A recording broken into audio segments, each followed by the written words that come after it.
So మొత్తం మీదైతే చాలా రోజుల నుంచి ఈ చర్చ నడుస్తుంది.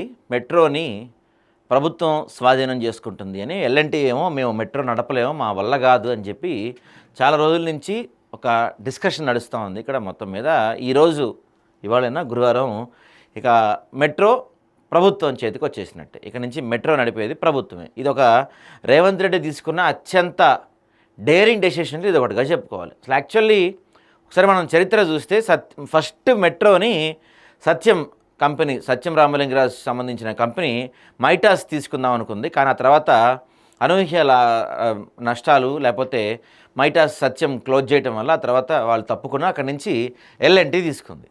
సో అప్పట్లో ఎల్ఎన్టీ తీసుకుంది. వీళ్ళకి ఉదారంగా అప్పటి ముఖ్యమంత్రి వైఎస్ రాజశేఖర రెడ్డి గారు ఫీజిబిలిటీ కింద లోన్స్ ఇచ్చారు. తర్వాత కొన్ని ఎకరాల భూమి ఇచ్చారు, వీళ్ళకి కేటాయించారు, మీరు వాటిల్లో వ్యాపారాలు చేసుకోండి అని చెప్పి.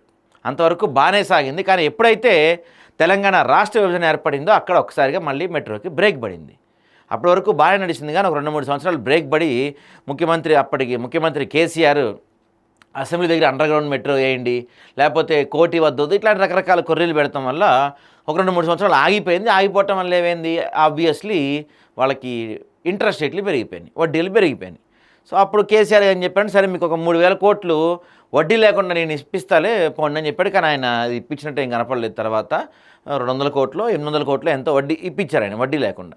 ఆ తర్వాత అయిపోయింది, కథ మొదలైంది. కొంతకాలం బాగానే నడిచింది. కానీ ఈ ఇంట్రెస్ట్లు, ఈ వడ్డీలు తర్వాత చాలా పెద్ద ఎత్తున వైఎస్ రాజశేఖర రెడ్డి దీనికి భూములు కేటాయించారు. ఆ భూములు వాడుకోవటం ఎల్ఎన్టీకి చేత కాలేదు. ఆ భూములు వాడుకోవటం, అక్కడ షాపింగ్ కాంప్లెక్స్లు పెడతాం కానీ ఆ తర్వాత ఇవన్నీ వీళ్ళకి చేత కాలేదు.